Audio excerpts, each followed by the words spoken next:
ভবিষ্যৎ ডেস্টিনি সম্বন্ধে কেউ বলতে পারে না, আমিও বলতে পারি না।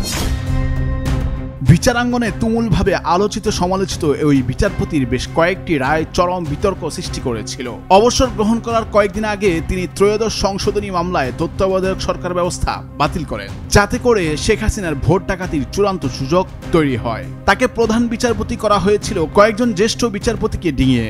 তিনি এবিএম খায়রুল হক। গত বছরের 5ই আগস্ট শেখ হাসিনা সরকারের পতন ঘটলে 13ই আগস্ট তিনি আইন কমিশন চেয়ারম্যান পদ থেকে পদত্যাগ করেন। এরপর তাকে আর প্রকাশ্যে দেখা যায়নি। তিনি দেশ ছেড়েছেন নাকি দেশে আছেন সেটি নিয়ে নানা কানাঘুষা চলছে, কিন্তু এই নিয়ে স্পষ্ট কোনো তথ্য কেউ বলছে না।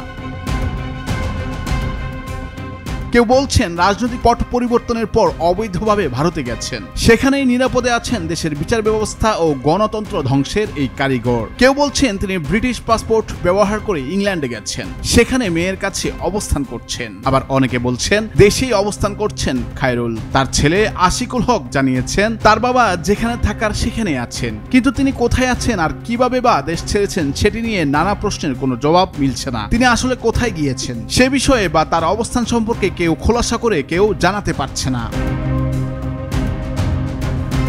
গোয়েন্দা কর্মকর্তারা বলছেন গত বছরের 5ই আগস্টের পর তার বৈধভাবে বিদেশ যাওয়ার কোনো তথ্য নেই। জুলাই আন্দোলনে সরকার পতন অনুমান করে আওয়ামী লীগের কোনো নেতা 5ই আগস্টের আগেই ইমিগ্রেশন সম্পন্ন করে দেশ ছেড়েছেন। মহিউদ্দিন খান আলমগীর দেশ ছেড়েছেন 1ই আগস্ট। তার মতো অনেকেই 5ই আগস্টের আগে দেশ ছেড়েছেন, কিন্তু খায়রুল হকের ক্ষেত্রে 5ই আগস্টের আগ মুহূর্ত বা এর পরে দেশ ছাড়ার কোনো তথ্য নেই। তবে গোয়েন্দাদের তথ্যে উঠে আসে খায়রুল হকের আছে একাধিক পাসপোর্ট।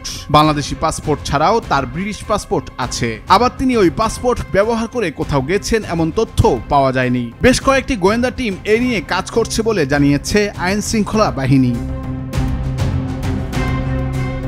আওয়ামী লীগ সরকার পতনের পর গত 18 আগস্ট ঢাকা আইনজীবী সমিতির সদস্য ইমরুল হাসান বাদী হয়ে তার বিরুদ্ধে মামলা করেন। মামলায় খায়রুল হকের বিরুদ্ধে সংবিধান ত্রয়োদশ সংশোধনী বাতিলের রায় পরিবর্তন এবং জালিয়াতির অভিযোগ আনা হয়।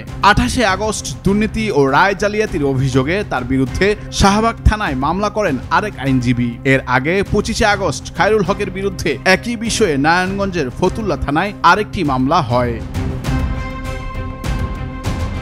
নুরুল আফসার, বৈশাখী সংবাদ।